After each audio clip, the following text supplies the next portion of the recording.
the primary golf course, the original golf course here, is the town, this golf course, and that's like about 12 miles. Hmm. So you certainly couldn't walk in that kind of with the golf. You'd need a cladding or two and wheels, really. And I've lived on three of the four sides of that golf course now. Hmm. And I'm now Morning. at least that distance inside the metropolis. Hmm. So you've kind of seen the city grow around you. Oh yeah, well, it's relatively linear. We're now talking about putting the fourth road of road into the desert because we're shifting the airport. We're closing the current existing main airport for Dubai, which has got Emirates Terminal 3, which is, I think, the biggest single structure I've ever been in. Wow. And it sort of, eats the Colosseum alive, basically. Yeah. But you can put at the gate, all of the gate, the spacing of the gate is A380 size. Because Emirates is the biggest user of the A380. Interesting. And how many people does an A380 hold? Say again? How many people does an A380 hold? Well, 600 plus. Incredible. Yeah. It's about 25 first class, about 200 business class, and everybody else is economy. Wow. So when you see the two rows of windows, the front bit below the cockpit is the shower room for first class. Then there's the 20 odd seats. And the row one is like two seats because you're in the dome. You're literally in the tight part of the dome. Right. And then if you walk down to the back end of the upper deck, because unlike a Honda 747, it goes all the way. Right. There's a stand-up bar for like 20 people standing up. Oh, nice. That's just the basic, the normal Emirates airplane. Wow.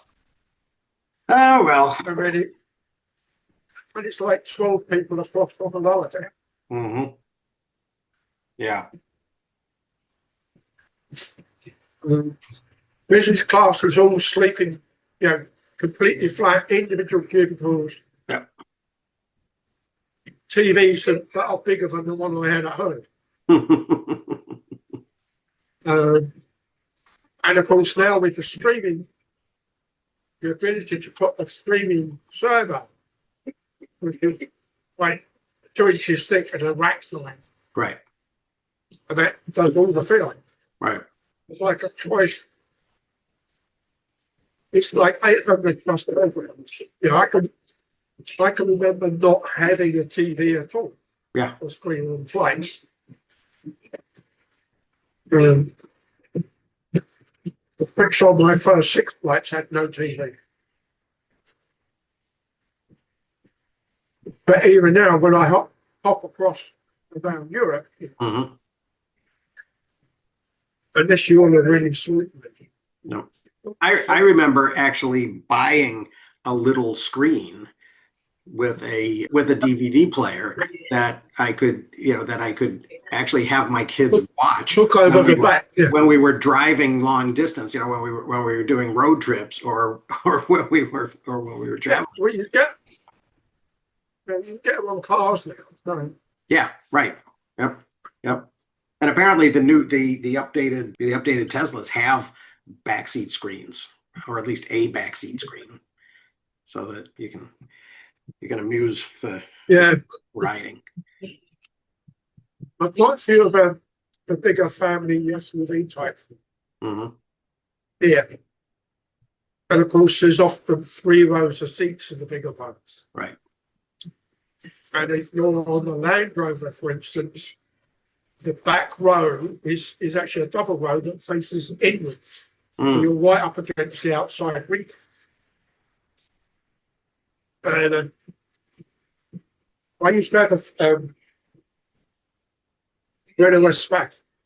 So by default, that has 3 rows of seats, but only 4 people door. Mm. So you had to drop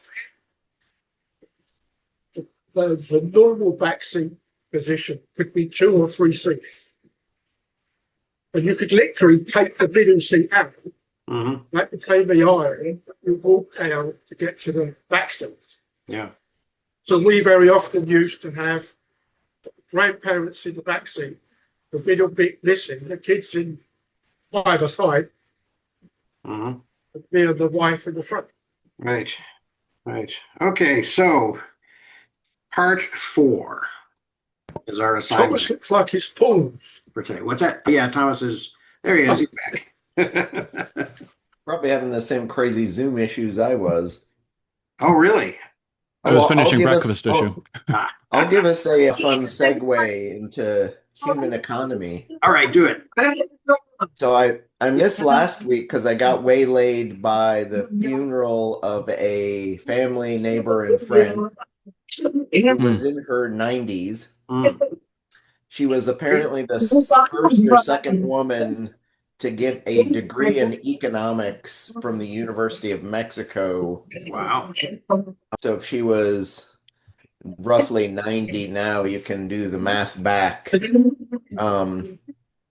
And usually when you go to a funeral and they have like the big picture of the person in front of, the church or, near the coffin, instead of having a big picture of her from recently, they had a painting of her from when she was 18. Oh, wow.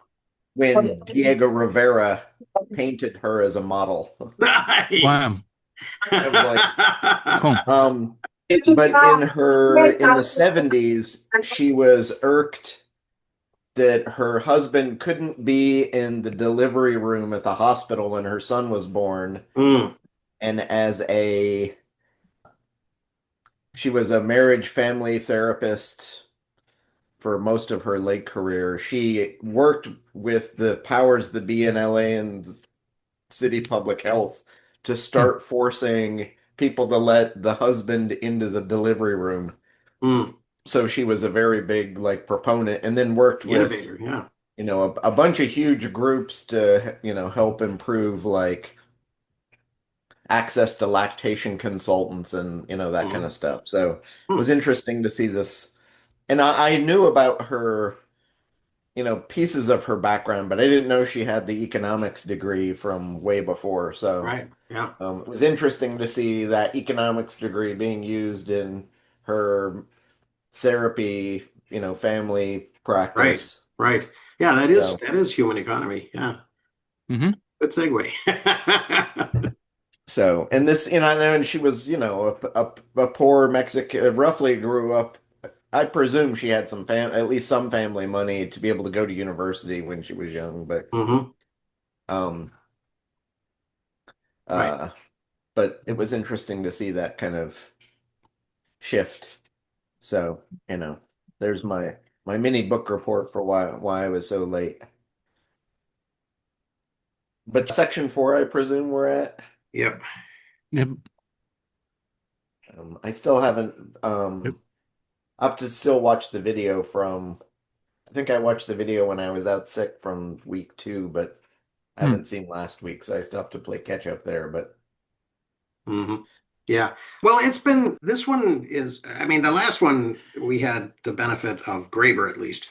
This one was a little more of a slog for me. But well, this third section, I don't think I've ever really heard. I had never heard third sector before. Third sector is an economy thing, economics thing. So it was interesting to see a definition, but they didn't really give an awful lot of examples, which I think would have been Yeah. a little more helpful for at least for the level of what this is at. Yep. Yeah. The first two essays were kind of a hot mess. Um, just because it's like the third sector had run across it before and it kind of got abandoned because it's just so diverse and goes a lot of different directions. And the first section would bring something up in a paragraph and then abandon it and then bring up a counterpoint to like, no, it's this. And I was just like, crud. And Well, then when I got they're to broadly, David Lewis, I can't remember. Let me flip through. Like his section, I think it was NGOs. Mhm. I was like, oh, here's a clear explanation of all the other pieces that were kind of a mess in the first two essays. Mhm. And it's just like, he starts off with there's a whole lot of diversity in this with all these different paths and whether it's publicly funded, partially publicly funded, and contractors. Is it an organization that sort of self-funds itself through contributions? Mhm. Just sort of what is its mission of work? All these different things. I'm like, okay, there's the definition that should have been in the Right. first essay. Right. Well, and it's kind of funny because we have talked about sort of the inside baseball element of these people writing. I mean, that's why I had assumed that there was some type of a conference, that it had been, that had kind of created this shared space of terminology. And that was actually that jumped out at me because this week I've been, I was using actually this that we read, months ago or years ago to add into my chapter in my handbook that that I was revising on Hmm. highlighting, and I turned it into a whole reading, chapter. And and there were, and that one of the big takeaways I got from that book was the idea of coming, that they used the terminology coming to terms, right, as kind of Hmm. a cutesy little way of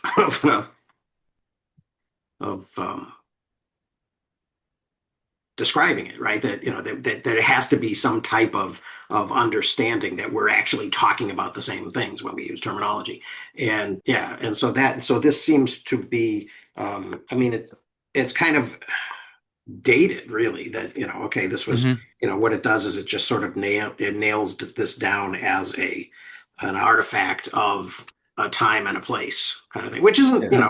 it's not the end of the world, but yeah, Yeah. I Well, agree, let's they did kind of do a reasonable job of kind of delineating what it means in certain areas. So kind of the big breakdown was the North America versus European definition, Hmm. and the fact that the definitions of what this is vary because in each space, it's some of it's specific to the political structure of the local government and how that works, Mhm. or the national government or national governments. I mean, the only two real concrete examples they gave were Goodwill and the Red Cross, which work across multiple national boundaries. Mhm. Um, but then they never got into the specifics of, I mean, it would have it been interesting to see a chapter on the specifics of one of those two examples and how they operate and what the operation and how it's different across specific boundaries. So how is it different when the Red Cross responds to a fire incident in Altadena, California versus responding to, an earthquake crisis in Nepal, Mhm. you know? Mhm. And Yeah. so that kind of piece was weird, but they never, I think for me it was they never got their hands dirty in you know, into better examples of what was going on. And I think Mhm. maybe that was the mistake, or where It it got muddier, but it would have been better to see examples of what they're talking about to make some of the mushiness a little more concrete. So in America, you know, why is it we're relying on, nonprofits and church groups to provide health care Mhm. or provide food assistance, particularly now in our current economic and political climate? Like, 1,000 points of light. you know, you've got all this stuff, and it's, I don't know, it almost seems, and I don't know, most even in the educational space, private schools usually are not for profit, or some of them are for huge crazy profit and have, Mhm. Mhm. there are high schools in Pasadena that have development budgets larger than some colleges I know, and Mhm. they're pulling in multiple millions a year in donations Mhm.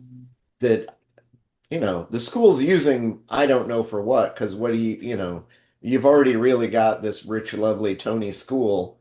Right. What is that $10 million donation to that school really gonna transform for Mhm. the rich kids who are already going to it? Right. Because it's generally it's not big scholarships, but Mhm. what does that do to the local human economy from an equity and diversity? Does it Mhm. help support in Pasadena, there's a lot of it supports a very black white Mhm. or black brown line of, hey, these are the kind of kids who will go to school here and these are the kids who don't. And it's even more, you know, written in black letter law almost, but the rest of the Pasadena school system is about to go into receivership because they just don't have the money to keep operating. So, and all of those schools that are impacted there definitely have a socioeconomic factor pinned down to them, Mhm. you Mhm. know. So it's totally a story of haves and have-nots, but this third sector is helping to ensconce the same kind of knucklehead, anti-diversity, anti-equity things. And and so they don't talk about that in here, that some of these things are helping to institutionalize the racism and Mhm. all the other issues.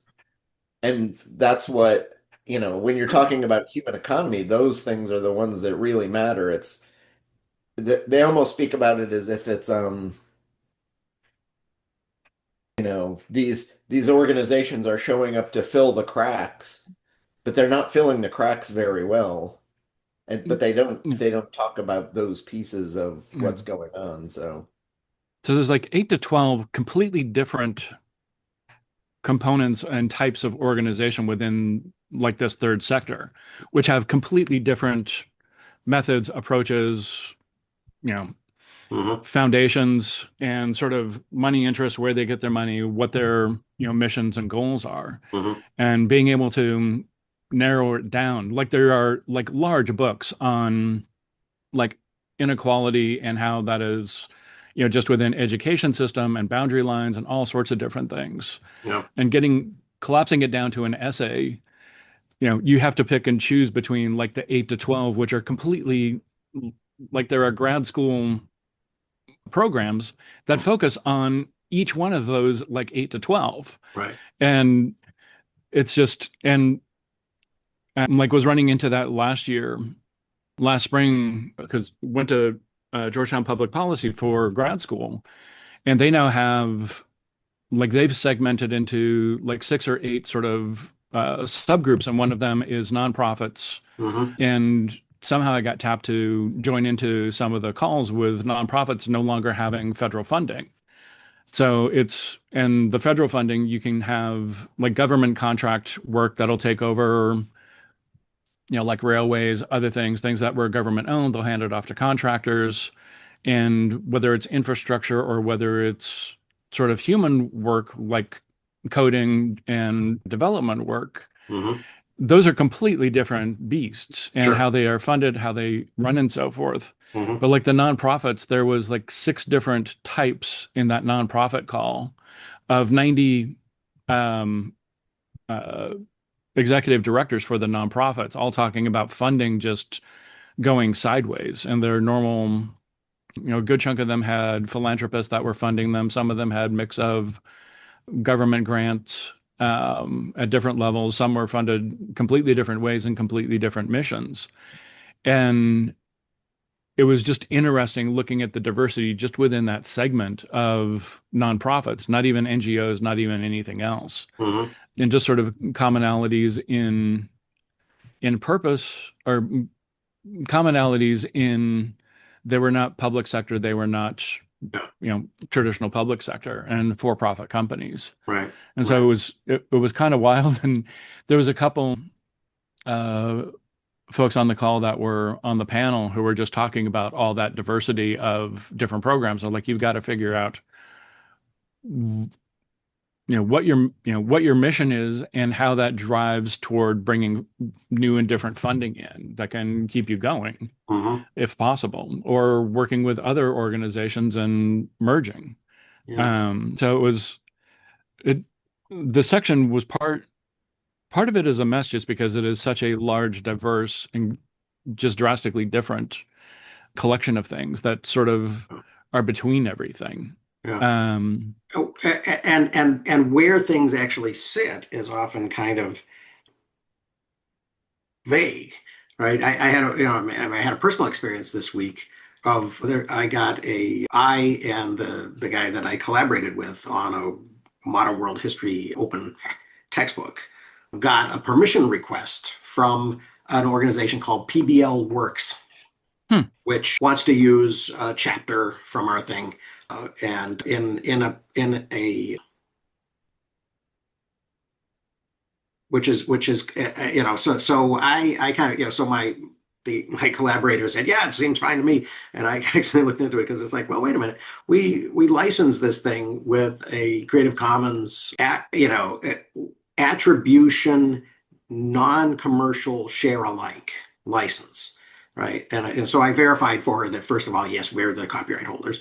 But then I said, but we have this situation, right, where it's, the license that we chose for this book was non-commercial. So, are you commercial or not commercial? Right. And she got back and said, well, we're 501c3,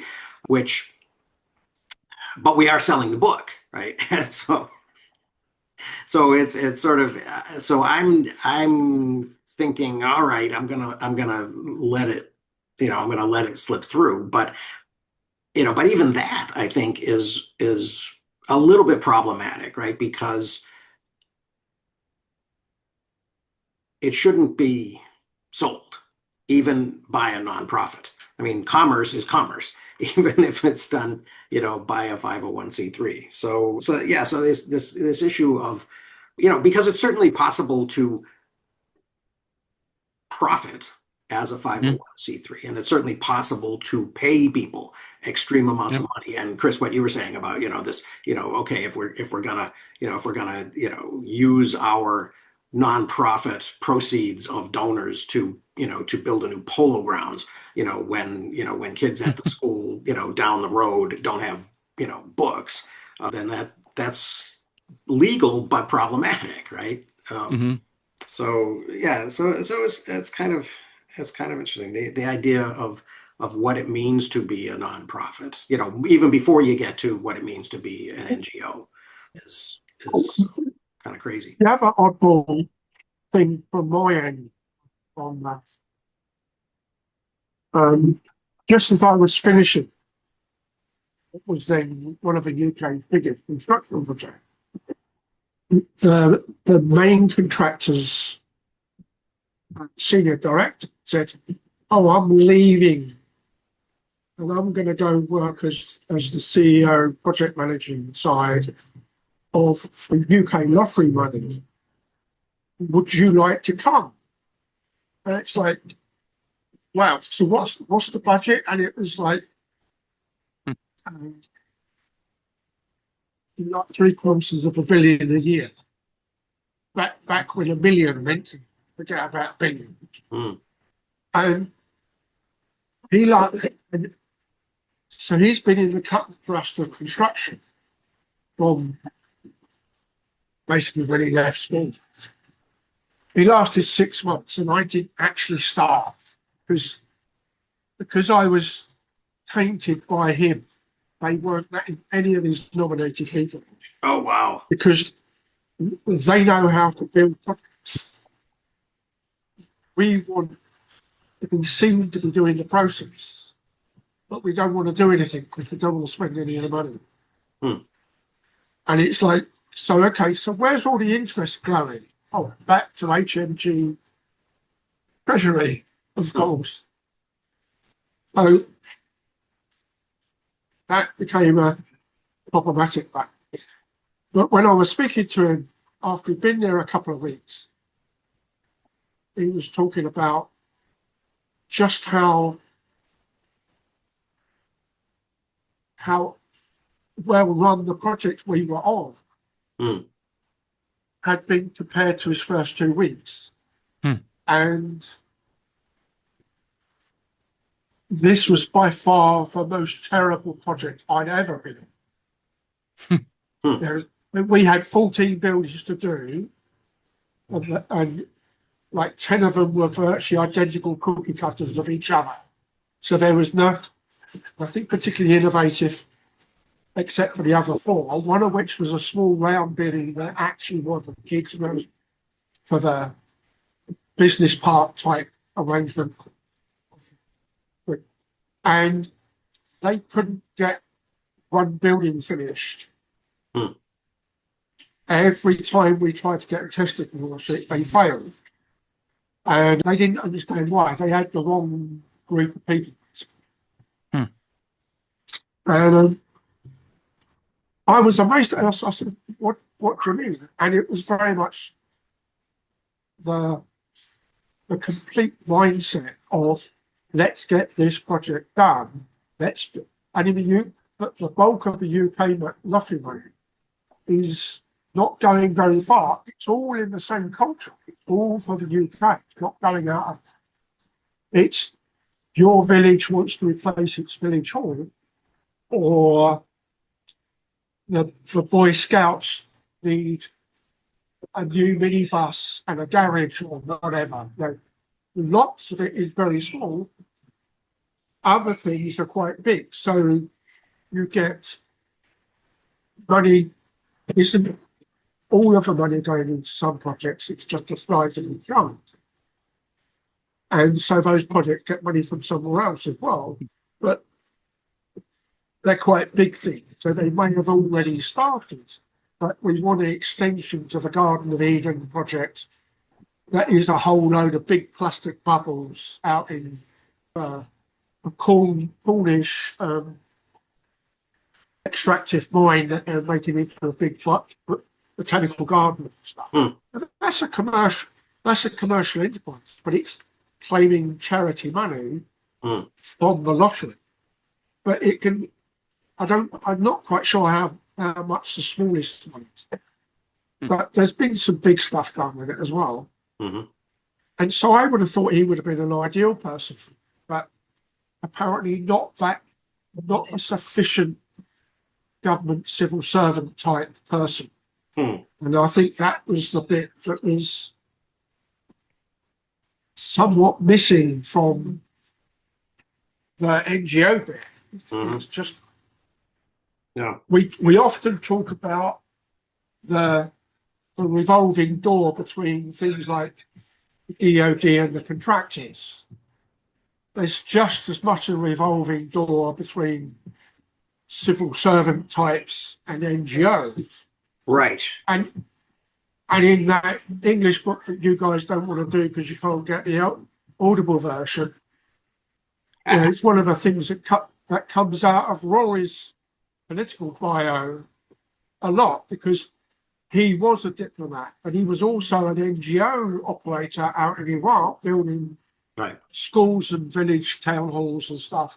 And then he became the Minister for Rural Development and was primarily in charge of flood control, amongst other things.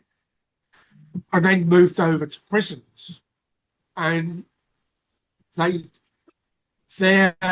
he had a project going for just 10 prisoners. And if that worked, they'd roll it out across. And the sheer number of people that were just trying to trip up those 10 prisons, so that they didn't have to roll it out across the rest of the was staggering. Yeah. Absolutely staggering. Yeah. But it's a different mindset, that's for sure. Yeah. The revolving door aspect is interesting because I was, and one of the things that sort of jumped out at me about that was that, the business school at the University of Minnesota is named after Hubert Humphrey, and it's a pretty decent, kind of well thought of business school. But probably for the last decade, they have been sending more people through their government and public policy track than they have through their MBA track. And so the ways that, and they're teaching them the same things really to a great extent, right? The principles of organizing, big organizations, don't necessarily differ whether they're for profit or for, economically, and in terms of now that, I guess I was going to say in terms of the organization. Now the goals and the priorities, that people put first are different. But it did strike me, in reading this, especially in the history of I think it was in the history part of the third sector discussion, and then later, in the NGO one, that a lot of these things are adjacent to, if not came out of, for-profit businesses. I mean, if you think of the World Bank and the IMF as being profit adjacent, right? I mean, it's a slippery slope, or it's a super gray area, right? And it was kind of funny because I was doing in I guess modern world history this week. It was sort of the post-war period, right? So we talked about Bretton Woods, and we talked about how Keynes, John Maynard Keynes, wanted to create this banking system with its own, this global banking system with its own independent currency, the Bancor, right? And that was kind of shot down by, what's his name, White, the guy who was the American counterpart, who really kind of ran the thing apparently at Bretton Woods to a much greater extent. But part of the point of that was, they didn't want an independent currency. They wanted, they had achieved kind of global dominance of the US dollar over the pound sterling in the First World War, and they didn't want to give that up. And, so, and then you had, and then there was also a proposal for kind of an international trade, or I think it was called International Trade Organization, ITO, that would kind of, or is either that or international tariff, ITM. That's what it would focus on, right? Would be to kind of lower tariffs, globally. And the U.S. Senate sort of vetoed that because they said, "Wait a minute, we're the tariff people, right? We get to decide what American tariffs are going to be." And so we got, ultimately we got a much softer tariff reduction regime in GATT, right? The General Agreement on Tariffs and Trade, that then became the WTO. So the kind of the trajectory of these governmental things into, sort of spawning these non-governmental organizations, and I think, Chris, that third sector, the question that you, or the comment that you put in the chat, it's like, what are these things supposed to do, and why are they special and different? Yeah, why are they? Yeah, Well, and for the video, for people who don't see it, so the third sector is, a piece of the Venn diagram that really only barely overlaps with government or state functions and market or commercial functions as part of 3. And it supposedly fills the gap that exists that the other 2 don't fix. Mm-hmm. And broadly, commercial interests are generally in it for themselves. So I don't see what, there are a huge swath of things that commercial interests just don't care about and aren't ever going to fix. Mm-hmm. And then all the rest generally should be handled by government. So when I look at it, it's kind of like all these things, these nonprofits and NGOs and all of these other categories that fit into the third sector are trying to fill gaps really that the government is not doing. Mhm. You know, Yeah. or the things that Graeber would call the small c communist, things is broadly what it is. Well, And the question is, why isn't the government doing that? Because the government could, should, and ought to be able to do that. And a huge chunk of the funding that's coming for a lot of these things is from government, and the rest is coming from philanthropists who they have so much money they can give it away. It's like the headline I saw this morning, Mackenzie has so much money in Amazon payout. She's given away 19 billion, but it has not affected her personal wealth because Amazon stock has been doing so well. Like, she's given it all away, and it's there again because the way wealth grows. right. So she's not skipped a beat. She's given away $19 billion in just a couple of years, and it's like, why the hell is government not doing that instead of relying on individual filthy, rich, wealthy people to do that? And apparently Bill Gates as well is, he's theoretically been giving away a lot of money over the years in the Gates Foundation, right? And is wealthier than he was when he was the richest man in the world, right? Some of his stuff too are really great examples of going to second, third world countries and giving money and saying you should do things this way and failing miserably because he doesn't know, right? What's happening on the ground or what the culture is and how best to help that particular culture. Yeah. Which this chapter at least does a pretty good job, I think, of underlining once or twice the fact that it's the local conditions and the local people in the local community doing things that really kind of make the most impact. Right. Which actually is a segue to kind of what you were saying, or it connects with what you were saying earlier, Chris. So to bring the Graeber, small c communism thing into it, maybe it's about scale, right? Maybe it's about things. What we seem to be doing a lot of the time but what people seem to be doing a lot of the time with this kind of work is kind of raising the awareness and kind of turning up the flame under the pot of things that would normally have been local concerns and local projects, but for whatever reason, the local community isn't able to deal with them, and that may be, and I think in a lot of cases in the Bill Gates situation, I think that has to do with sort of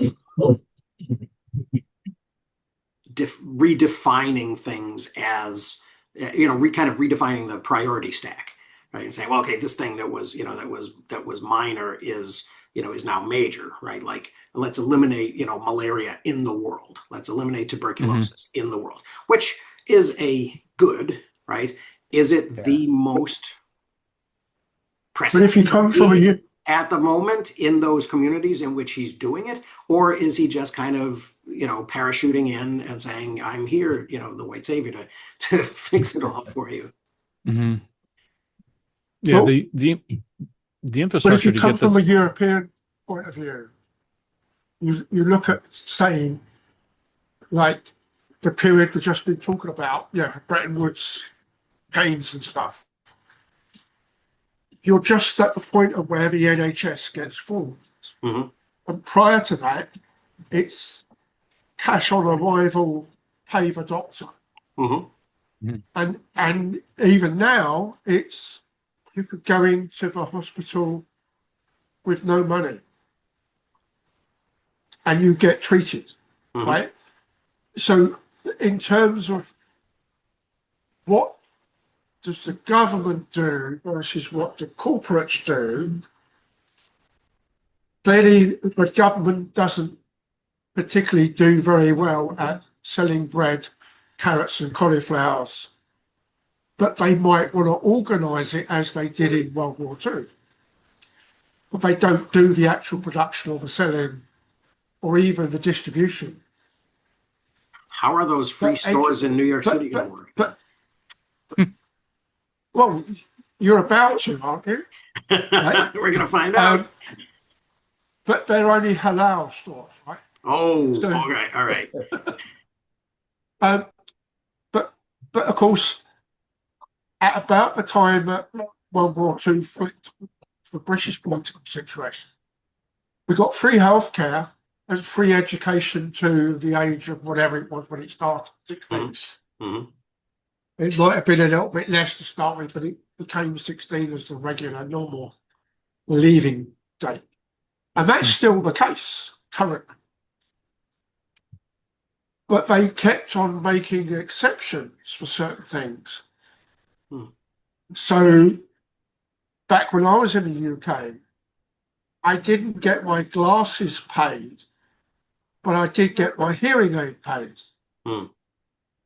I didn't get all of my dental work paid, but I got all of my dental checkups paid. So you still had to pay for some things, but I never had to buy a school textbook or a school exercise book. I had to buy a uniform because all of my schools were a uniform school, and I had to buy sports kit in the school colours. That wasn't free, but the playground and the gym equipment and all that was free. But if I went on a school trip that was bigger than a day, then it was always paid by us, by me and my parents.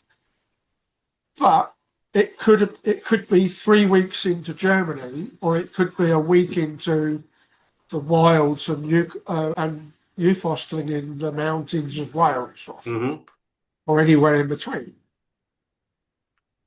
Skiing would be another one. So there was always a ski trip at my school, and my kids' schools. But my ski trips at my school were to Sierra Nevada in Spain or Switzerland, but my kids went to Canada because it's more fun. Sure. But it was still a school supported. You're not paying a commercial price, right? But you're not getting it for free. But NGOs stroke philanthropists added to all of that. So not so much the NHS, but certain peripheral things on that. There would be this third sector element for something, might well be a orphanage type stuff, or it might be abortion clinics, or it might be sexual diseases clinic, or it might just be, we want to make this for the gay community because they're not being given access in the normal sense. Yeah. And how much do we think that the stuff that NGOs do in this kind of raising these local concerns up to a new, bigger, more national or international level is just about leveraging economies of scale? Yeah, that's a large chunk. So what it does is it gives the infrastructure that's needed to be able to support local, all the local services, and that there's an awful lot that needs to go into it, which is why there's an awful lot of sort of that revolving door between like government and big business, because what they're doing is taking people who are really good at scale and infrastructure and being able to run things at that level. If you can do it in one, scale is scale. And it is there's minor differences between them at various scales, at larger scales. And it's one of the things that you see like enterprise going, oh, government can't do this or that. And I'm like, the problems you guys are dealing with are the exact same things. And the budgets are different. Motivations are slightly different, but they're the exact same problem sets. And once that light bulb goes on, they start working together much better. But it's like getting back to Chris's question of, there's an awful lot of this that at times falls into sort of government jurisdiction or so forth. And then when the way it gets privatized or pushed out or not supported is usually, reducing taxes or going, hey, privatization and private industry can handle this better. Let's pay them to do it or hand it off. And where that falls down is like common infrastructures like rail, other things where you've got public goods and shared resources. And that becomes where everything falls down in the government. Over time, you go through this like secular. Recently, Yep. and probably like the last 30 plus years, there's elements of that is where NGOs are pushing against what is being seen as a government push for the good of the common people. And you mentioned rail. Almost every rail extension in the UK has been significantly protested against, either by common people type protest groups, but also by government sanctioned NGOs and even government departments. So our equivalent of, I suppose, your Audubon Society and Sierra Club and stuff are very much against the damage being done by running this new rail line up the west coast, which was originally supposed to get you to Glasgow or something like 2 hours earlier, so you're actually on rail faster than flying. And through all of the mismanagement and all of the protests, it's only going to go to Birmingham, which is like a third of a distance. So now, and is that mostly NIMBYism, or is there another? Well, there's elements of NIMBYism, but there's also we've done this route because that's the route the government can buy the land for, equivalent, or the temporary NGO that the government makes, the temporary act of parliament that makes a company that does the construction work, can organise that route. And then the people that are local, as opposed to the landowner, says, well, that's going to destroy my local woodland. Right. So we're going to climb up all the trees. So you can't cut down, right?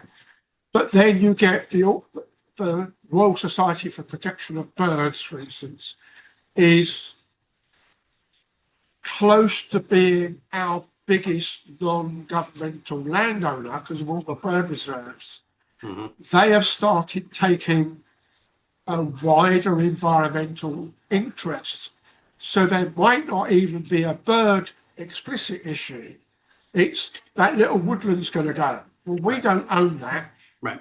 It's almost, inverted commas, wasteland in terms of it's not arable farm. There's no crop. There's nobody really managing it anymore. I was thinking about the wasteland and land reform arguments of the 1880s. Yeah. And so they'll take an interest in it, even though there's no bird particularly involved. And similarly, things like the bumblebee conservation and the butterfly conservation groups are all starting to add their own weight. And they're all groups that come from basically nothing. They get registered as charities. They're not necessarily a formal developmental type NGO. But you also get people that are looking at it from a slightly different perspective in other things, like rather like you've got your SNAP payments for different areas. What's the alternative? Well, food banks is the obvious one. Food banks in the UK are pretty much all charity really. Although in some parts of Europe, the food being given to them is effectively government mandated, like France. At the end of the working day, anything that would be chucked into a bin in France, supermarket-wise, has to go to a food bank first. Right. They are allowed to reject it and dump it, or allowed to reject it and send it to compost. which is a more common thing now. See, that's an interesting But distinction because Mhm. in the US, really, we don't have that, at the supermarket chain level. If Kroger's or somebody, or Aldi were required to make that step, what we have is, I mean, SNAP really is a farm aid program, much Mhm. more than it is about feeding poor people. So I mean it's a USDA program that provides markets for yeah, it's an agricultural based department. Mhm. So yeah, there's also that difference across the world. Really, is it might be government, but is it national government and which department, Yeah. or is it pushed into local government? Mhm. At what level? Mhm.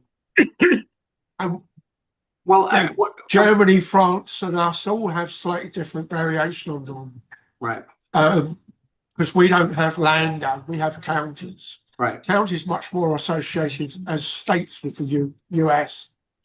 But the clusters of states that form their own little group, like Southwest or New England or whatever, they can get together and do things so they can do them at higher scale because they're just dealing with more people and more stuff. That's not that's regions in France and land or in Germany as opposed to states and departments.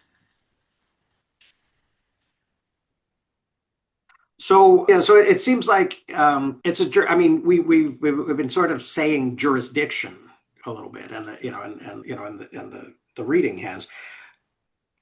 It strikes me that it's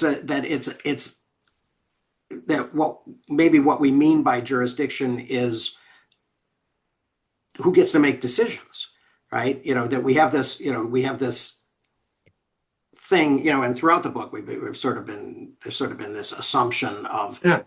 Democratic decision making, right? And that's a good thing. I can't But I can't recall in the book so far whether they've talked about the economics of co-ops.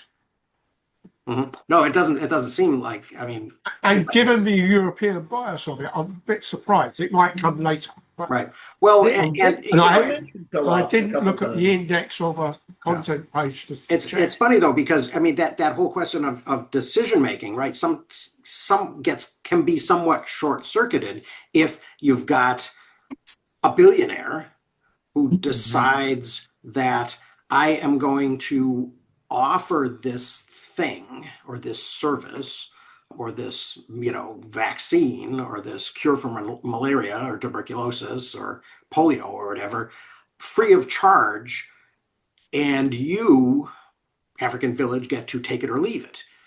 Right? I mean that sort of subverts that opportunity for the local people to again decide what their priorities are, and what they think their efforts and their and their resources, and it's a whole different thing to have somebody say, hey, I've got $1 billion, what do you need, than to say, well, Yeah. I'm going to build $1 billion railway, or Yeah. Well, or it's the thing with Bill Gates is he comes in and essentially recreates colonialism. yeah, He's colonized philanthropy right, instead of saying, "Hey, what do you need here? Just here's the money, here's all, or I'll help you facilitate resources," because part of what he can do is not just here's the money, but here's Bill Gates who hmm, can open doors and force things to happen right, because he's got the money, right, which may actually be even more powerful for the people on the ground to say, okay, here's this super famous guy. We need X, Y, and Z, or could do these things.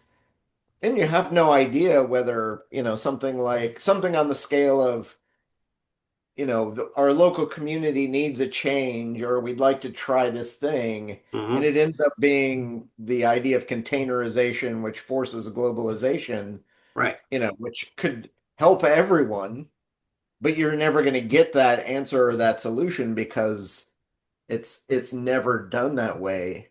One of the other things, and it was something Thomas said 5, 10 minutes back too, and as I've been thinking about why do we need this third sector at all when most of what it's doing should be covered by government, but a lot of, and when we say bureaucracy, usually we're saying like all the muddy rubber meets the road space, but a huge chunk of it also is our government has been captured by the mega wealthy to provide them with benefits for only the mega wealthy that don't ever provide benefits for anyone else. So if you can cut that piece out and actually make government work because it's not been captured by a small community that is the part of the bigger community that's supposed to be serving, a lot of these things would happen and happen a lot easier, a lot better, a lot quicker. But usually one of the externalities that hits, and the really great example, I'll point to the power broker right here, which it's a little blurred because of the glass, but if you study people's bookcases, and obvious, yours is out of camera. Nice. All right. But a good example is Bob Moses, who has the money and power and controls the levers of government, can say, you know what, I'm going to put this road through and I don't care what anyone says. But one of the externalities is all of the poor communities that he just decimates and pushes out or makes worse off because, hey, I can just say this is where it's going to be. Not necessarily here's where it's cheapest for it to be, or here's where it's best for all of the communities within 10% or greater of the space to be. Yeah. But this is just how it's going to be. And all these things historically that seem so inevitable, right? The 1862 Pacific Railway Act, right? Who was that for? Yeah. And who benefited from giving giving land grants equivalent to the state of Texas to the Union Pacific, the Central Pacific, the Northern Pacific. When you think about who actually writes most of the laws, it's usually corporations or big concerns that have the money, wealth, and resources to be writing those things, and then they hand them over to senators and congressmen who then just put them into practice, or enact them at least, and then somebody else puts them into practice. But the model of that was the Illinois Central, right, which was built between Galena and Cairo with a spur line to Chicago to bring the lead from the Galena mine down to Cairo at the bottom of Illinois, so it would bypass the rapids that they couldn't ship it over. But that was done by corporate Illinois Central corporate lawyers, Abe Lincoln and Stephen Douglas. And Stephen Douglas designed the checkerboard map of the way the land grants were going to go. And so it's sort of like, well, and this seemed to be, this was an inevitable thing, right? And more, I guess, more specifically to this case of doing good in the world or doing good in America. I mean, the thing that always blows my mind about the progressive movement and the country life movement of the 1890s through the 1910s and 20s was how top down it was. Oh, we have a country life problem in America. Say the guy who wrote most about country life was a guy by the name of Sir Horace Plunkett, right, who was the younger brother of the Earl of Dunsany, right, Lord Dunsany's descendant, and he was a big proponent of the cooperative movement. He was like the big dairy co-op guy of Ireland and England. Go back a bit, and you said a checkerboard. Do you literally just mean a grid of ownership, or do you mean a grid of land use? Yeah. So the way that the land was divided, first of course they surveyed it into sections, right? And then they would get, and then the railroad would get a checkerboard of sections, so that there were sections in between each of the ones, and a section is 640 acres, a mile square. And so the railroad would get this checkerboard effect, and they get like all the black spaces on the checkerboard, and the white spaces would be blank, and those would be still in the public domain that could be sold to people, right? Because the idea is that the land is going to appreciate tremendously as soon as there's a rail line going through it. So, so not only will the railroad company be able to profit on the stuff that is granted, but then the government will also be able to sell those lands, that become Chicago or whatever. Yeah. Well, then but that's okay. So after the the line of the railroad, you're giving some of the land back to the railroad company as a real estate element, and others are going direct to the people, albeit maybe indirectly via some government organisation, state or city level, or county level. Well, I mean, the land offices sold land. Because I was poking around, rather like I said last week, at what is the ecological impact of the progressive enclosure in the UK. Because, me and my generation all think of, there's all these hedgerows and green fields, whereas... Well, that's the thing about British history is there's no open, there's no free land, there's no land that's not, got somebody's name on it, going back 1,000 years. So as soon as the Normans came, it was all grass.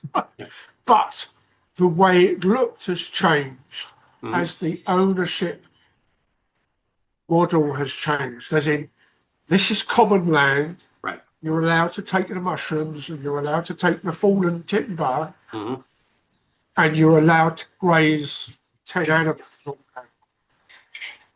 But the local land marshal, I had loads of different names for them, would say, this time round you're allowed 10 horses or 10 cows. And then next time round you're allowed 8. And then somebody pipes up and says, oh, but Fred over there has got 22. So they got that continual problem of the abuse of the common land. Then the enclosures started happening more and more. So the common disappeared a lot. Right. And we now get this real tight patchwork of hedges. And then, of course, particularly World War II, but it started in World War I, the mechanisation level grew. And so all of a sudden, having a 2, 3, 4, 5 acre field was inefficient. Right. So 100-acre wood, as our, Winnie the Pooh, suddenly became a bit too small. So you want to amalgamate space and make fields particularly bigger and bigger and bigger. But yeah, I think that's one of the real big differences with Europe versus US, because of the way that the European takeover happened. You ignored whatever was the tradition, whereas there hasn't really been that degree of massive German invasion of Poland. Let's wipe the slate clean and rebuild, and then, oh shit, the Allies are coming and knocked us back again, so we can put the Poland back type thing. Right. We haven't had. We don't seem to have had it in that case. Give it Stalin, but the political fallout has changed things. So the French landscape has changed, because of you've got to divide it equally between the ancestors. So the fields got smaller. Right. Well, I think that's a really interesting element that I think Americans don't often think about, is this idea that, and we still kind of, if we think about it, we realize that, well, it wasn't empty land, but we still act kind of as if it was, right? And we still have this Yeah. idea of land ownership in kind of fee simple, right? That you just, you own the land. And I could, and I think that's the precedent for that. Yeah, what happens And if you keep the model and the other it's thing, you rent the land from the government for whatever it is, so you don't own it outright. You own it for the life of whatever the thing is that's Mhm. on it, Right. and maybe some piece of share of whatever improvements you might make to it. So if you build a skyscraper on it, you can sell that. But Right. if all that money went to the government to provide services, we don't. I remember there were two sets of rules to the board game Monopoly when it originally started, and we have lost the second set of rules, and we only play by the capitalist rules of the big board game Monopoly now. What was the other rule? So the other one was a more community-based, communal set of rules. And the point of the game was you could play both ways, but the amount of value and wealth you would see playing by the community rules so totally outstripped the commercial capitalist set of rules. Oh, wow. But because we're competitive creatures by nature, you kind of prefer playing by the capitalist rules because it makes the game more exciting. But there was a moral lesson to be learned in playing the two sets of rules, Interesting. and we yes, totally so have this lost. is all I don't, yeah, I this didn't is know all anything about that. before Mrs. Parker take over the game. So yeah, there's a pretty decent Wikipedia page for that. Yeah, yeah, it was an unowned game, and was it Milton Bradley or Yeah. Parker Brothers that essentially stole it and Interesting. did it, and there was a big lawsuit. Oh, I need to Played dig out into over that. the I don't know anything 70s about that and story. That's like the Oh, story behind the Wizard of Oz. yeah, it's totally. Yeah, Yeah. there's an element of that. All right. Yeah, and the other thing that struck me was things go back about an hour ago now almost, and we were talking about NGOs and how much do you parachute in, particularly if you're Bill Gates NGO type thing. Yeah. There's one of the permaculture guys, a guy called Andrew Mollison. He's out of Oregon University. Mm-hmm.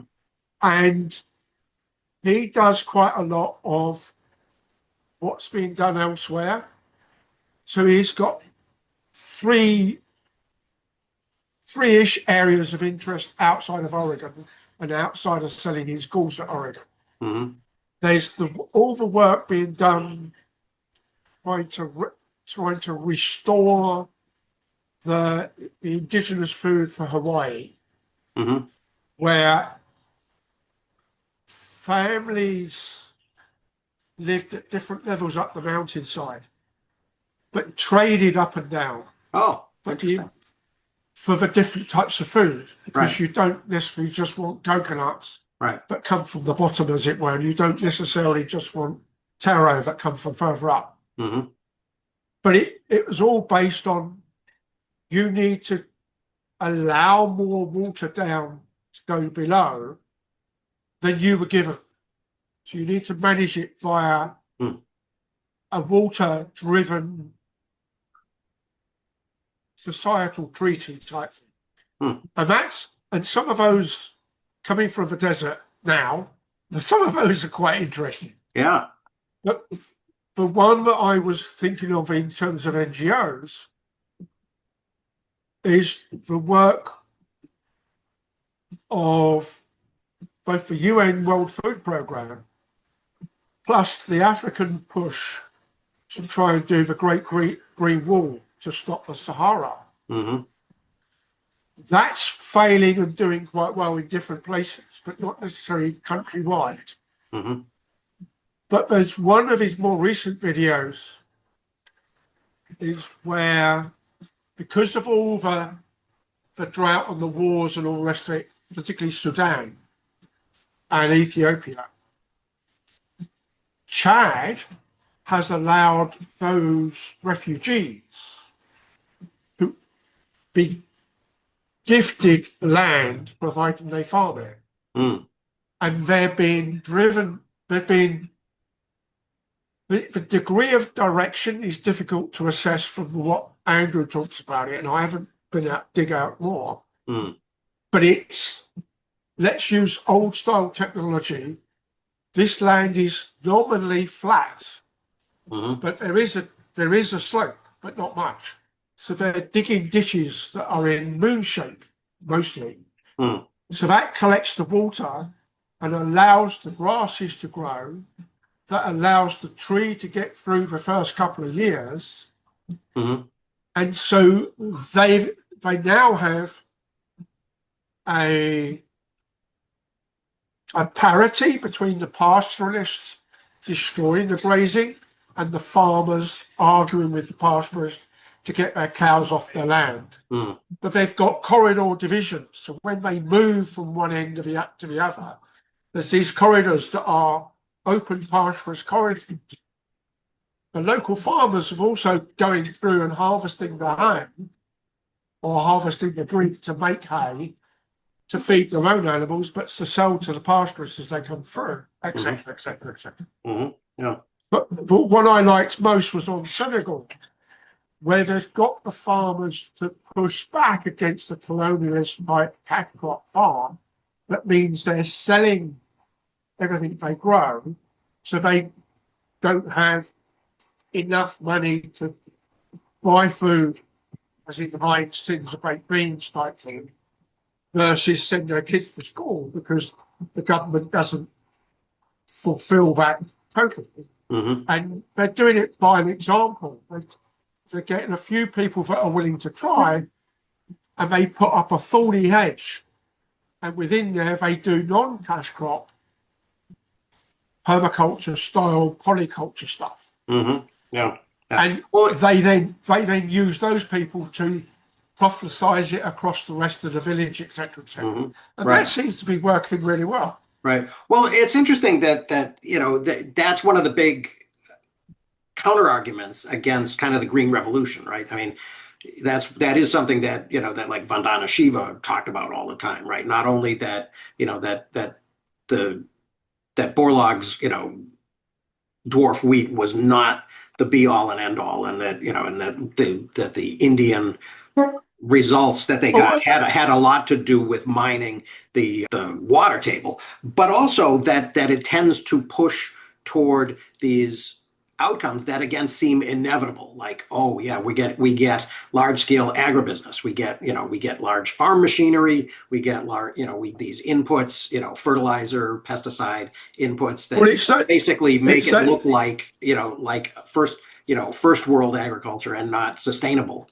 agriculture. It's that same word, monopoly again, isn't it?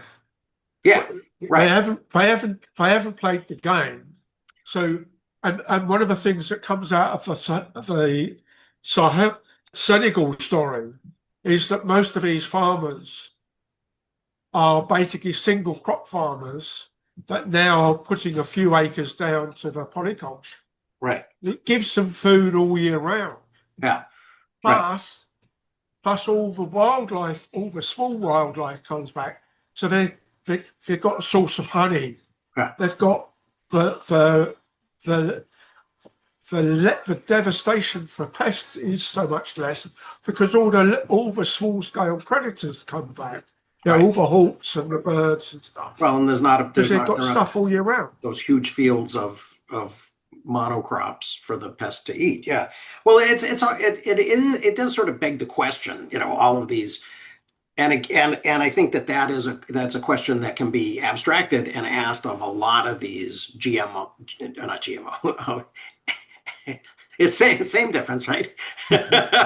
NGO kind of organizations is who's really benefiting, right? Who really benefits from, yes, a lot more people eat in Green Revolution India, and a lot more people are born in Green Revolution India. I mean, they had a population, they had a population that was going exponential even, back in the 60s. Between like 1960 and 1980, the Indian population went from about 500 million to 700 million, right? And that was the beginning of kind of the takeoff point of their. And it's heading to 1.4, yeah, billion any minute soon.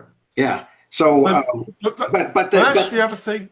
That was the other thing with Andrew. I said there's three big areas. There was Hawaii, there was the African Great Green Wall, but the other place he's been to a lot to look at things where there's an overlap between a charity rather than an NGO.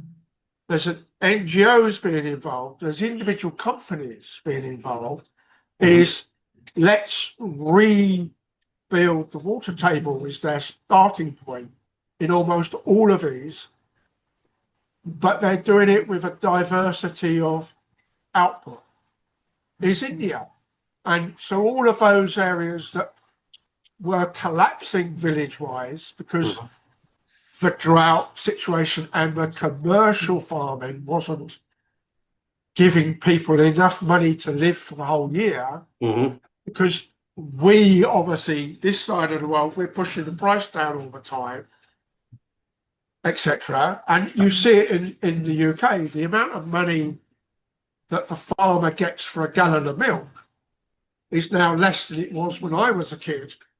But the price on the doorstep or the price in the shops has gone up to me. Sure. Because and the farmer probably gets less than their cost of production. In all the corporate in the middle wants their slice. You've got it. So, and that the way the market works is just being touched on within some of those bits from Andrew, particularly when one of the I said there were companies in India doing it as well. There was one of the biggest spice producers and sauce type, condiment type manufacturers in India. They've got a nominally green run factory. They contract farmers for most of the crop. So the farmers have a certain amount of certainty for 3 to 5 years. They encourage a diversity at the farming point, and they recycle almost all their waste. And where they do need air conditioning, mechanical air conditioning, the water that comes out from the dehumidification element of that goes to irrigate their local gardens, where they grow a lot of the smaller crops, all the way down the side of their factories. So it hasn't got to travel very far. That's cool. Either. Yeah. So that was one of the more commercial adverty type videos from Andrew, but it was, we do this for the farmers that are 100 miles away, but we do more for the ones that are more local, etc., etc., etc. And that was quite interesting, even down to the packaging. Can we make the packaging really reusable and useful to the people at the other end? So is Andrew Mollison Bill Mollison's son? No, Bill Mollison's Australian, Tasmania, and Andrew Millison. Spelled slightly different.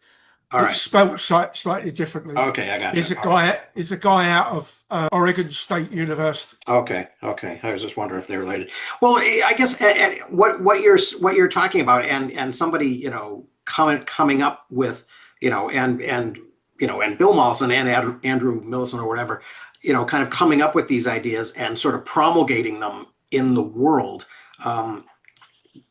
sort of begs the question for me of technocracy. we had, you know, I mentioned before that we sort of had this technocracy. We sort of had this kind of top-down effect. We have educated people who were going to tell the country people what their problems were. And in the 19th century, the end of the 19th century, so 100 plus years ago, going into really all the way into the Great Depression, you know, deworming people and doing all that crazy stuff they were doing in the Appalachians, you know, the mud eaters or whatever. And I think I mean, I think it's distasteful, but I think an argument could probably be made at one time that, you know, educated people have to help out people with less education, with less access to, you know, to this, you know, to this knowledge, to these techniques, to this medicine, to this, you know, more advanced, you know, agricultural techniques or whatever. Is there still a case for that, or you know, living in the age of the web, have we gotten to the point where, you know, people should be more able and demonstrably are in some of these cases that Tim's mentioned to, you know, to kind of benefit from, you know, these new developments? And it's a big thing. We could take a microcosm of how to read and how to note take. And you obviously have spent, and most of us have spent more time thinking and refining a system that works for us. mm-hmm. And you now have written a book broadly about the things that really have worked for you, although you're trying to probably include things that you have heard worked for other people that you may not yourself practice. Right. So you'll put that out there, and every day you can go to the internet, social media, Twitter, Reddit is a great example because every little community on Reddit is somebody asking the question that they don't know the answer to, that's been asked a million times. Right. Whether it's on the note, you go to r/note taking, and I guarantee you somebody be like, I don't understand note taking at all. Right. Yeah, start me from square one, or r/chicken raising, or what app should I be using? Which one is the best? And the answer, sadly, is the app that's best is the one that's going to work for you, not necessarily the one that's worked for me. So the answer may be, here's a list of 50 apps, and here's what some of them do. Figure out which one works for your style of writing. Unless you're Scott, and then it's join the cult. But you can't go as the smart person and say, you totally just use Obsidian and that's going to solve all your problems. Right. It doesn't work that way. So you have to know the context that the person's coming from to give them the answers that they need, in scare quotes, all the way through. Just to prove the tough part. Just to prove Chris totally correct. Not Obsidian, but Zotero is now pushing out their final version of the Android app that allows Android to do the markup and the reading and the writing and still automatically push it out the same way as Zotero desktop can do. And I was looking at that because I'm trying to come down to a bit like you and Chris have got a history with Hypothesis. I'm not too worried about other people reading my notes before I worry about them or tickle them into a post. And I'm not in the education system, so I don't care about looking at a classroom's worth of stuff.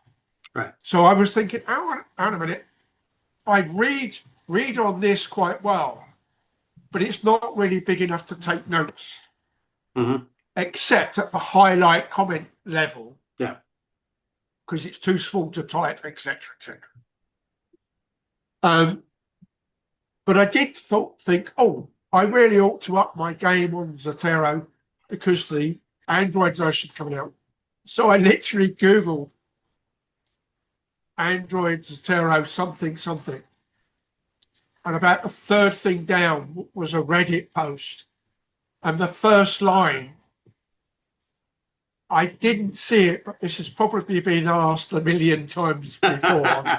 Right. How do I link Hmm. my Android to Zotero to my desktop? Because I've got 4 years of work on the desktop. I want to see it on the Android. You can't do that at the moment. Mm-hmm. Still. And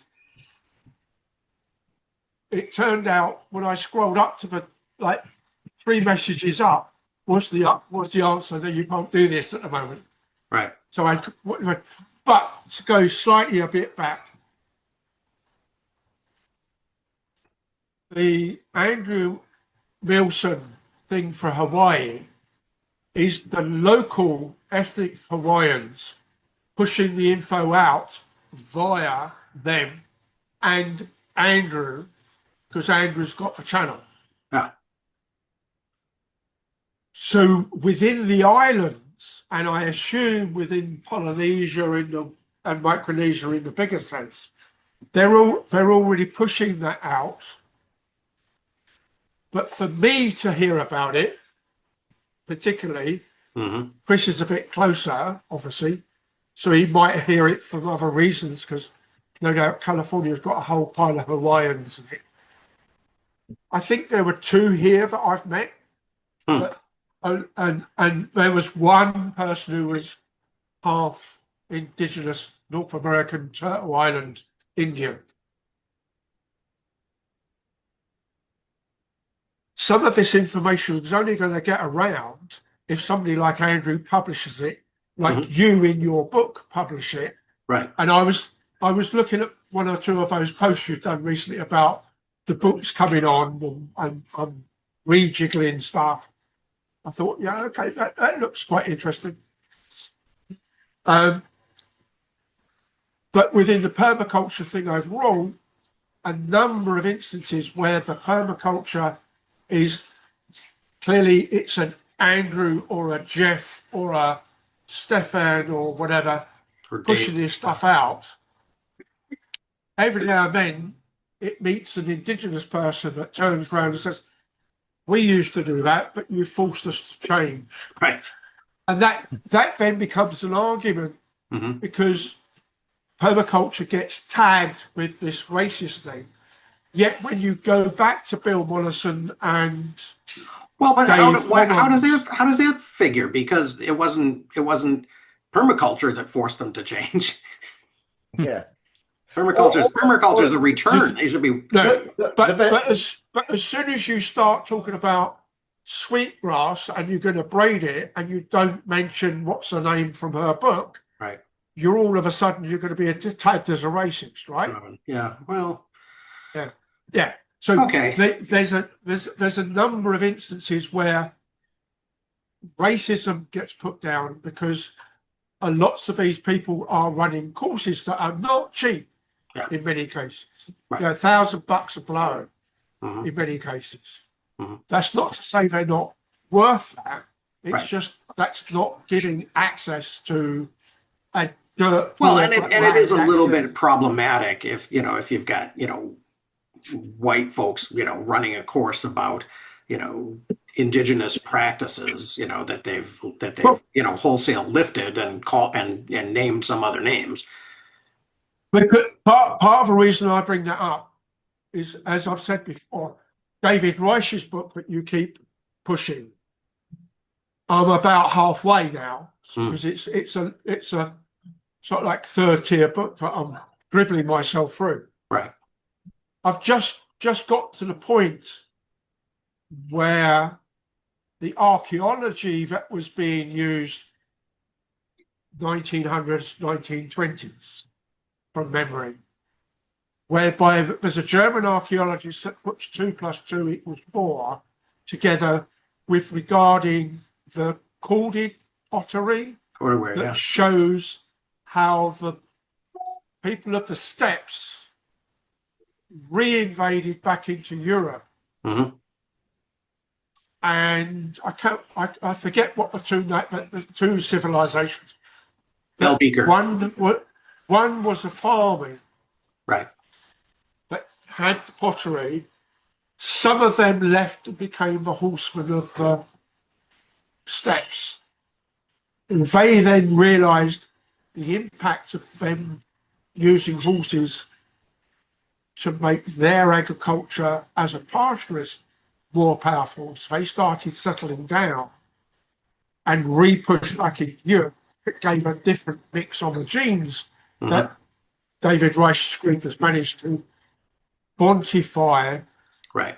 But in the meantime, of course, this German archaeologist working on the pottery only and a bit, presumably a few bones and tools, says clearly ancient Germans are so much better than ancient Slavs.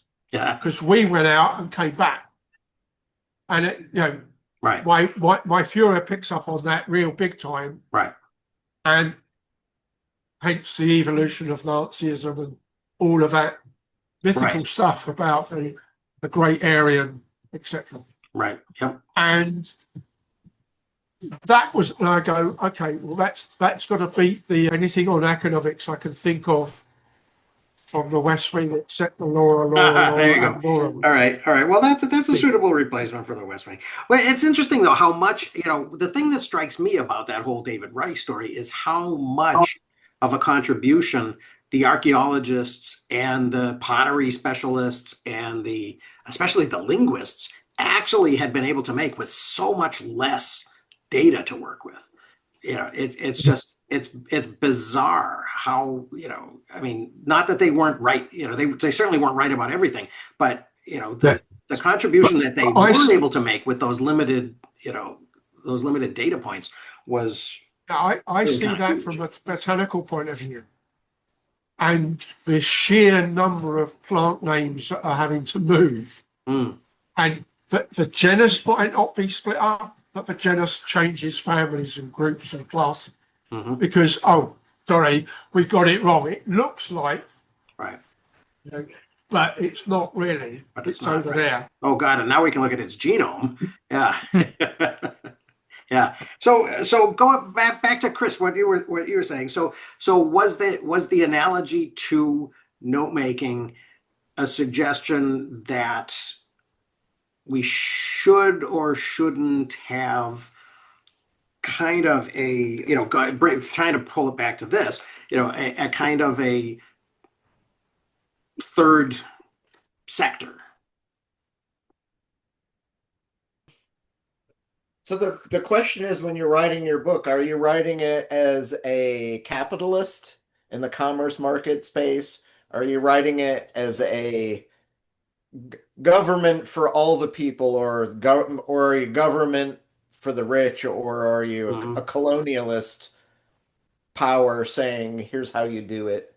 Or are you writing it as a, you know, a third space kind of solution, third sector solution of here, and who, if you're a teacher, which of those three models is the best thing to fit into?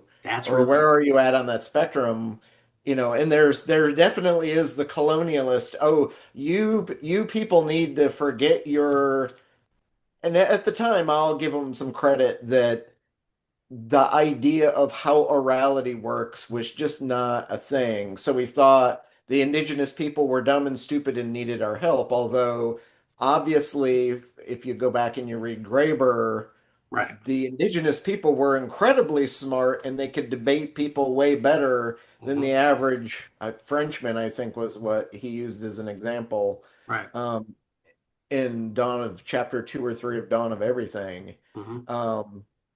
But are you saying totally lose all the other things you know and replace it with this better method? Or is it, here are some methods and things you could use and work with and add them to your existing tool set?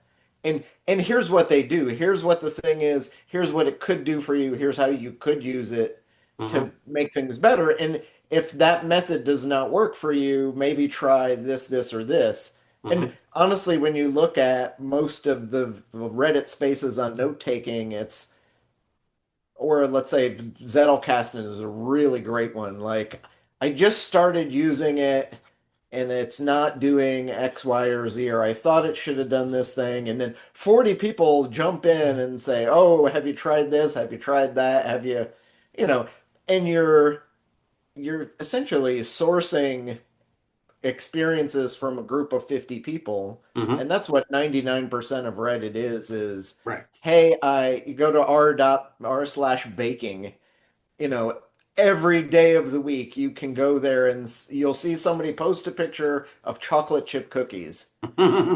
I made chocolate chip cookies and they look like this. They're terrible. Yes. What went wrong? And then Right. 50 Too people much will baking soda. say, was your butter room temperature? Which order did you mix things in? Which recipe did Did you you use baking powder or follow? baking soda? There's 40 things that will affect the outcome of your chocolate chip cookies. Right. And rather than you experimenting personally and making 50 bad batches, you go to a place where you can crowdsource Hmm. how can I make my cookies look? But that's the thing is the kind of cookie you want to make may not be the kind of cookie that Thomas is making or the kind of cookie that Tim is making. Right. You might like, I watch the British baking show, and if your biscuit, as they call it, or cookie is Hmm. not super crisp and crunchy, Right. it's not a biscuit. Like, Hmm. whereas in America, a soft, chewy cookie could be a good thing. But Yep. in Britain, no, we don't do that. Yep. Yep. So Yep. what you got to define what the outcome is you want and then figure out how do I get there. Okay. And that's the tough part is, and in my framing, I think I see this space and I'm thinking about writing a book on that. Uh-huh. But when I look at it for the last maybe 2 years, I've been thinking of it more as what have all the practices in the past been, and what are the affordances of what those things are, and what are the potential expected outcomes? That Hmm. way you can look at a smorgasbord of ideas and say, here are methods and here are the affordances those methods allow. Hmm. Which one of those are fun for me and sustainable for me as a practice Right. that I can either learn that because somebody somewhere in my probably I think seventh grade tried to teach me about mind maps, Hmm. and I didn't get it the way I functioned. In sixth grade, somebody taught me essentially the Zettelkasten method for writing a short essay, Hmm. but they've structured it in such a short-sighted way. It's like, you should take notes on these on a book and a couple magazine articles, and you can only use one encyclopedia article. Hmm. Those were the rules. Right. But as a sixth grader already, my reading memory was near photographic. Right. So the benefit of me taking notes as a sixth grader on reading three things Hmm. in the span of writing something in under a month, Right. what that first thing I read, I'm going to remember almost perfectly. Sure. Why would I want to take a note on it? Hmm. Because I can Right. Because it's there. regurgitate that. So Right. for me, it meant nothing, but Hmm. no one said, "Oh, here's the thing is when you're 50, that thing you read today, you might remember kind of some of it and the Hmm. outline of it, but you're not going to remember the specifics. And it's the Hmm. specifics that are going to matter when you're 50 Right. for you to be able to reuse this thing." Right. No one said that because that just was not an affordance that anyone cared about in sixth grade. Hmm. Yeah. And so here I am now 40, 50 years later using a method I was taught in sixth grade, but then I promptly ignored for 30 years, 40 Right. years. Yeah. Yeah. Well, at least you remember it. So you got that going for I you. remember the experience, but it was how it was taught and the reasons why it was taught were the underlying, here's why we do this, or here's why it has been done. Hmm. And this was in 1986. So it was at a point where computers were already on the rise and the Right. value of doing this Was just about to fall off a cliff. it had already fallen off the cliff. Honestly, it's shocking that it was presented to me in 1986 at that time. Hmm. Well, you can It use was just HyperCard for this. pure luck. Yeah, it's like that would have been the more had I gone. Actually, I was in a pretty good school system with some reasonable wealth. So I'm kind of surprised it wasn't, hey, here's HyperCard and Mhm. use the computer over in the corner to do this, but Right. you know. Yeah. Well, to go back to kind of the beginning of that, how am I going to position this thing? I think maybe there are some elements of connection between my actual thought process with this and this, and maybe it's something that's in here because my feeling about whether I was going to sell a book or try to make a course or do this, put everything up for free on YouTube or Substack or whatever, changed a lot when I became a member of the precariat, right? And lost my tenure track job at a university. So that Precariat. I love that. so I mean so there is kind of an element of that, to even to go back to what Tim was saying about, this guy at Oregon or Mollison and what's Dave's last name in Australia, the Holmgren,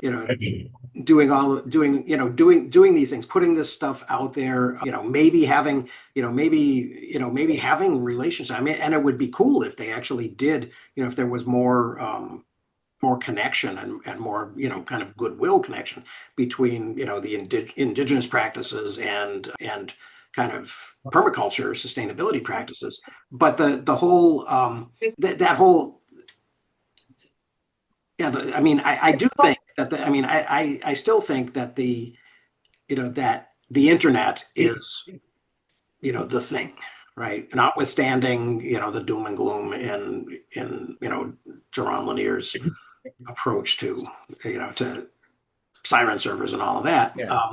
I do think that there is still kind of a hopeful path forward and maybe a bigger path forward than kind of some of the stuff that's in here that it seems to me sometimes more related to philanthrocapitalism, profit adjacent activities, and the thing that I went back to earlier about this stuff being kind of IMF and WTO and World Bank, adjacent is also, I mean, just to think about I'm always reminded of the water wars in Bolivia in 2000 in Cochabamba, and that was because a lot of that stuff that came with this opening, once the IMF lost their role, in 1971 when Nixon went off the gold standard, they reinvented themselves as, this lender to the developing world, but an interventionist lender, right? Where they were all conditional loans based on these things that you had to do to qualify and to continue to qualify for loans. And a lot of the times that was, privatization, tariff reduction, opening markets, and structural adjustments, and sometimes austerity, and all of these things that, again, I mean, that is, I guess, all this stuff is bouncing around in my head. This idea of, this kind of technocratic top down. We know what you need, Greece, and so yeah. The tough question is how do we, pay Dan's rent and pay Dan to eat so that he can take this knowledge and spread it and give it away for free, or for a small pittance in book form. Yeah. And Well, I or think how do you convey the value of, yes, what he has said here is interesting and valuable for broadly everyone versus it's only, this book is for a very, very niche audience. Yeah. And it's just pure statistical luck that the group of us happen to be reading it. Mhm. This week, nearly 15 years after it was written, Right. you know, like Yeah. super random, but Yep. you know, interesting and useful. Hmm. And I'm glad somehow we've all managed to meet each other to be here this day this week. Like, you Yeah. know, Yeah. it's Yep. It's kind of it's nice. It's a fun development for a post-literate society. um but you know, I still think too about you going back to Graeber's Dawn of Everything, like, you know, the stories of all the people who went and lived amongst the Indians and then came back and they're like just so unhappy and they reverted and like, Right. no, go Hmm. back to where I was before because that's better. Yeah. You know, how long does it take for, you know, our post-capitalist society to, you know, figure out how to move back towards a more human and humane economy? Yeah. Yeah. Um, Yeah. And what steps can we take that'll be most likely to move us in that direction? Yeah, I've been living down here in St. Paul in this little apartment for like the last, God, what is it, 15 months or something. And up north in northern Minnesota, I still am, part owner of a hobby farm on 20 acres, Hmm. that my son and my ex-wife are living on, and my daughter will, when she comes back to college, lives on. who's running the tractor while you're away? Nothing is getting done. It's going to, I mean, it's Going to it's seed? it's a victory if they mow. Yeah, totally going to seed. So there, yeah. So the Um, gar. I mean, I tried to. I thought, well, okay, I'll grow some tomatoes and peppers in the greenhouse this summer, and I just didn't get up there enough. So I Mhm. got a few tomatoes and peppers, but yeah, it didn't. I The actually watering asked system my wasn't completely automatic, so this is how modernized we've become. I asked my wife a couple months back if she knew what the origin of the phrase going to seed meant. And she didn't had no idea what the origin of that. She's like, I know it means things are falling apart and going bad, like going Yep, wrong. And I'm yep. like, well, it's like My lettuce is it, it, bolted. it's a mowing story. When you don't mow your grass, it grows up high enough that it actually produces seed Yep, to make yep, new grass. yep, yep. Yeah, it's She's like, oh yeah, my God, like right. It's Well, yeah. if you go back to the permaculture bit and you let your grass go to seed, then you haven't been managing the grazing properly. See young Richard Perkins in Sweden, Oh, right. where he's Or Joel where Salatin in because Virginia. Yeah.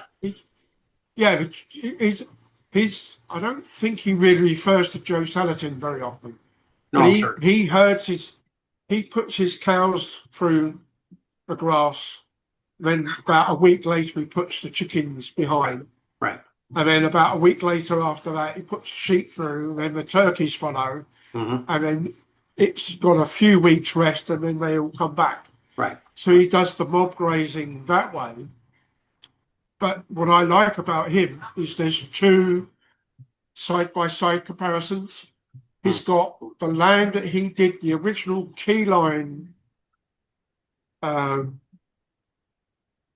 ploughing to, and that's where they put a spike plough that has wings, Hmm. and it goes 2, 3, 4, 5 feet down, depending, and the wings just break the soil. He's done that, and then he's done the herding, like I've just said. Hmm. And there's also where they took a bit of the conifer forest down. One piece went to his neighbour, and the other piece went back to him. He instantly put his pigs in there. So he's got these rough old pigs. And then you look at 3 years later in both instances. So he dug a test pit into the grazing, Hmm. and his neighbour's got brown soil, proper soil for a couple of inches. Hmm. And then there's this sticky clay shit underneath. Right. his grassroots finish like 1.5 meters down, and it's all lovely and lovely nice. and crumpled. Yeah. And his woodland, all the brush that was left behind from the conifer plantation was gone. Mm-hmm. The pigs had just turned it over, and he's now got oak, ash, hornbeam, a whole load of things that have got fruit and nuts on. Mm-hmm. The cows, the sheep, and the pigs can go back in there and graze it. Mm-hmm. With a benefit that they're getting a bit of something that's not out on a feed. Right. And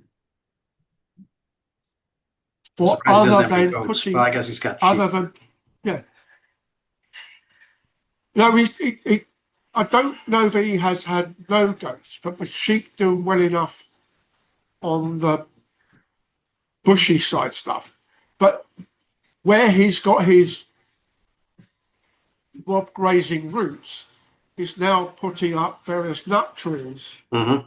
chestnuts and hazels, Right. to give that bit of land a windbreak, stroke a bit of shade, Right. plus whatever animals, particularly insects and birds, come. But his own birds can also then graze those insects, because Mm-hmm. that's why they follow the cows and the sheep, because they're going to scratch through all the poop and get the bugs and stuff that are underneath, Right. and the worms and the maggots and all that stuff.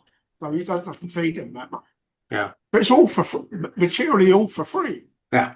He's done literally one big plow, and up on his top edge,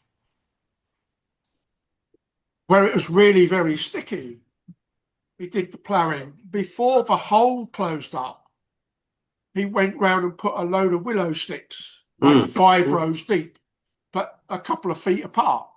And he's got a solid bank of this willow now that is just, he's using it for bedding for the chicks, because he buys the chicks every year because he can't keep them over winter. Mm-hmm. He's not very far up in Sweden, but he's far enough not to. That's an extra complication. So why do it? So he always buys X number of chicks of each type. So he does them for egg laying and for meat. Right. But it's not easy, but he's not spending money hand over fist on fertilizers or amendments or whatever. Yeah. And then on the side, he's got a vegetable patch. And so some chickens, he tries to keep them egg laying through the winter by putting them in the greenhouse. Mm-hmm. So he clears out the tomatoes and the peppers and stuff, right, and puts down a load of wood chips and does a few chickens there for winter. Yep. And then that's what I did. I had actually my greenhouse was connected to my hen house, and there was a pop hole for the winter. Now I see the pictures. Oh yeah.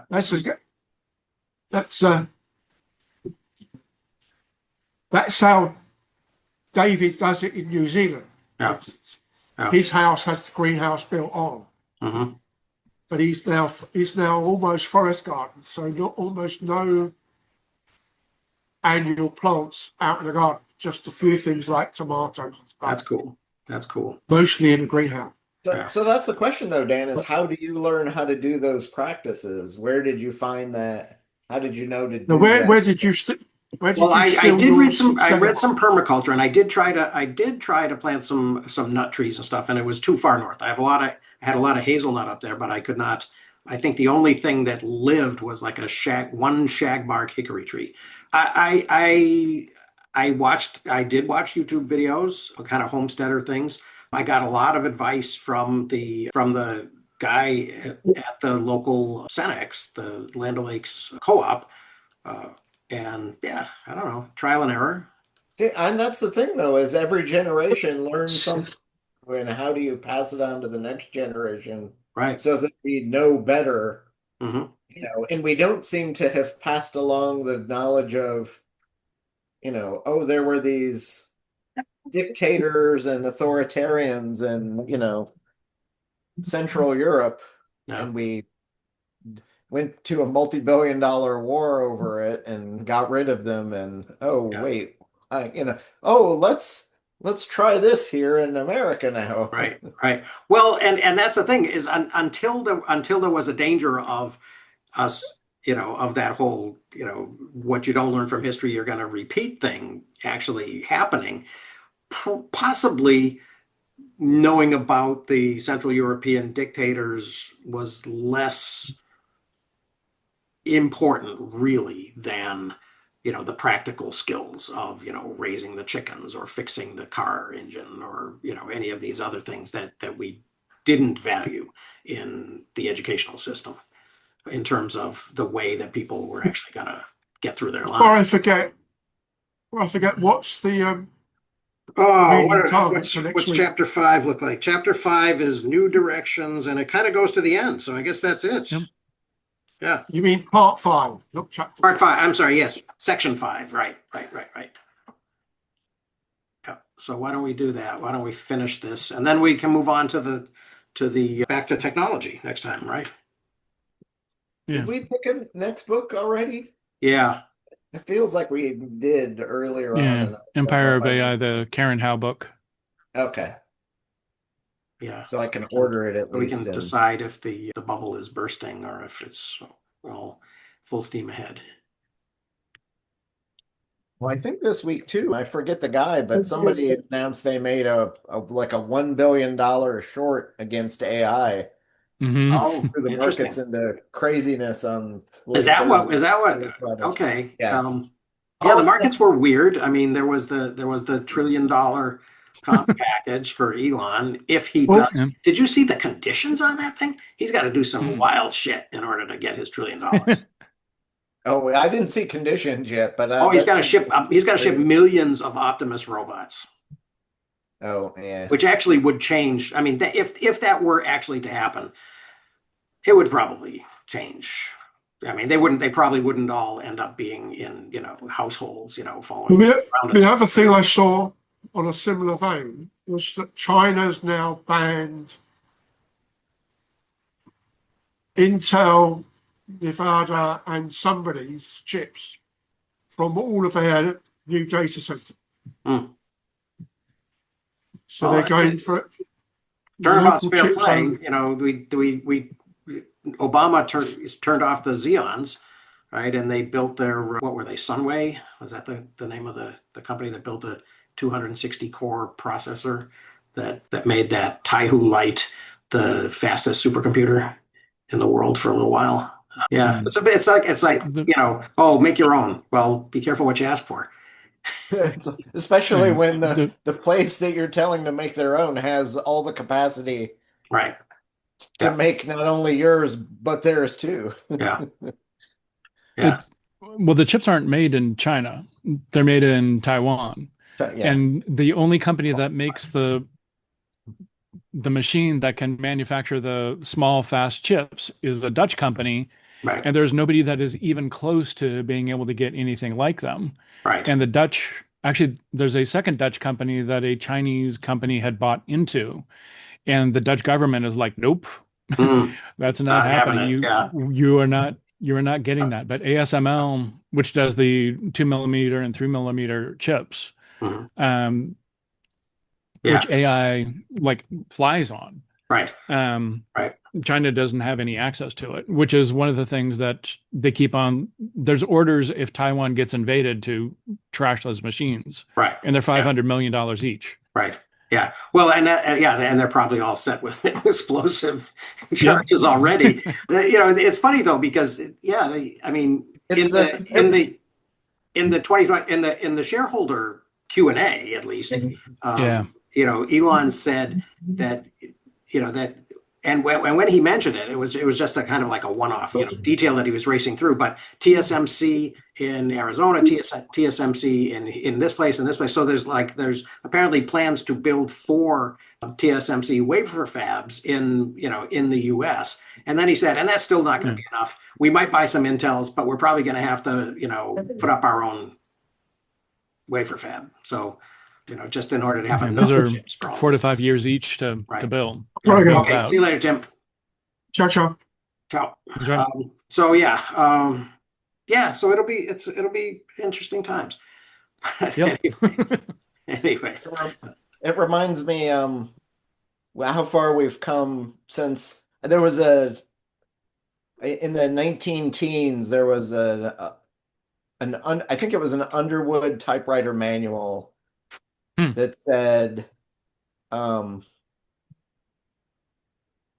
smash typewriters and components with a sledge or other heavy instrument, burn with kerosene, gasoline, fuel oil, flamethrower, or incendiary bomb, or detonate with firearms, grenades, TNT, or other explosives, specifically to keep the enemy during war from acquiring your typewriter. Crazy. Which roughly, given inflation and the shift in time, the $100-$200 typewriter at that time would be about $2,000 or $3,000 now. Yeah. So, Mm-hmm. it's the if you get invaded, you got to take care of your most expensive technology. InfoWars. Yeah, absolutely. So, that's cool. On that note, have a good week. Yeah. And don't burn your typewriters. Thanks. I will not burn my typewriter. Take care. Look at me.